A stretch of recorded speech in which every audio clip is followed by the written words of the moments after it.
The most powerful algorithm in my life wasn't built in Silicon Valley. I have to give full credit for it to my mommy, Faria Nazli Khan, the most beautiful and precious name to me ever. It was built in my house in everyday conversations and quiet lessons. She taught me that our fears, habits, and beliefs create invisible patterns. I call those patterns the human algorithm. We grow up believing that life works like an algorithm. You put in the effort, you make the right choices, follow the steps, and eventually, somewhere along the way, the outcome appears. It's a comforting idea, it really is, that life is predictable, it's logical, and that it's fair. That if you input the right actions, the correct results will follow. Medicine actually embraces this belief more than most fields. Symptoms lead to tests, tests lead to numbers give us results. Numbers are also the most important part of medicine. If this, then that. If abnormal, then intervene. If normal, move on. Algorithms keep patients safe. Guidelines save lives. I want to be very clear about that. But somewhere along the way, we start to confuse safety with healing, and they are not the same thing. From the first day of medical school, we're trained to trust what can be measured. Reference ranges, cutoffs, scores, risk calculators. If it fits on a chart, it's reliable. If it doesn't, it feels subjective, almost suspicious. Over time, we start to believe that what matters most is what can be quantified. And I believe that too, until I started noticing what the numbers couldn't explain. I remember standing in a hospital corridor late one night, staring at a computer screen filled with everything I needed to know. My patient's heart rate, respiratory rate, oxygen saturation, you name it, everything a medical student needs to know. The hallway was quiet, except for the hum of fluorescent lights and the squeak of a medication cart passing behind me. Everything was technically within range. The guideline had been followed, the boxes had been checked, and yet the patient wasn't okay. They had done everything right.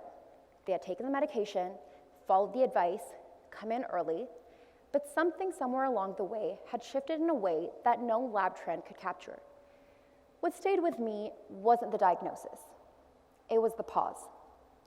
That quiet moment when medicine had no next step, only presence. There was no algorithm to follow, no protocol to consult, just one human sitting with another, waiting for something. And that moment unsettled me, because medical school prepares us for clarity, not ambiguity. It teaches us how to act when the answer is clear, but not how to stay when it isn't. There's no guideline for fear. There is no flowchart for grief.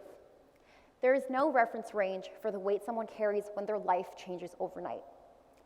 And yet, those are often the moments when patients need us the most. We don't talk enough about the difference between fixing and healing. You can correct electrolytes and still miss the person. You can stabilize their vitals and still leave someone feeling unseen. You can discharge a patient medically optimized while something essential remains untouched. The most human parts of care, listening, reassurance, presence. These things don't show up in discharge summaries, but patients remember them long after the numbers have normalized. And this is exactly where the lesson widened for me, because what I learned in those hospital corridors wasn't limited to medicine. It was a lesson about how we live. Medicine doesn't just teach us algorithms. It teaches us to distrust anything that can't be measured. And that mindset doesn't stay in the hospital. It follows all of us home. In medical training, when our progress doesn't match the expected timeline, we search for any form of metrics to justify ourselves. Scores, ranking, milestones, any form of human proof that we're still on track. But life doesn't offer reference ranges. Grief has no normal value. Growth has no percentile. And becoming, most certainly, has no deadline. There were times I felt behind, not just academically, but personally. Watching classmates move forward while my own path slowed, wondering if I had missed a step, wondering if I had failed some invisible test. I treated my life the same way I treated lab results. Abnormal meant something was wrong. But delay is not dysfunction. Uncertainty is not incompetence. And taking time does not mean that you are doing it incorrectly. It simply means that you're human. Here's something we don't say loud enough in medicine. The doctors who heal the most aren't always the ones who follow algorithms perfectly. They're actually the ones who know when to step outside of them, when to sit instead of order, when to listen instead of explain, when to stay even when there's nothing left to fix. They understand that presence is also a form of care, that healing doesn't always mean improvement on paper. Sometimes it means being seen. Sometimes it means being believed. Sometimes it means not being alone in uncertainty. And learning that, truly learning it, requires unlearning the idea that value only comes from measurable outcomes.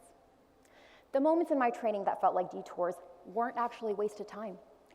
They taught me how to tolerate uncertainty without rushing to resolve it, how to sit with discomfort without needing an answer, how to recognize that care doesn't always need to look like an intervention. And those lessons didn't come from textbooks.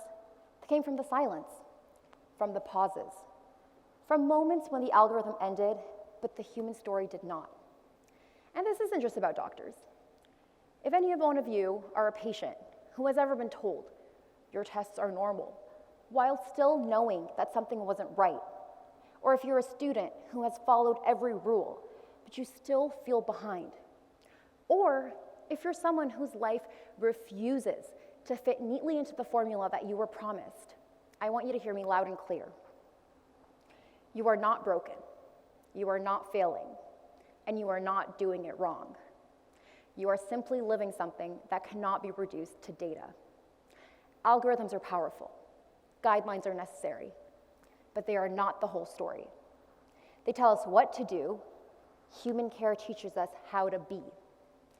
And sometimes, the most meaningful healing for patients and for ourselves happens in the spaces beyond what we can measure. Because if life refuses to follow the formula, maybe that's because it was never meant to. Thank you very much.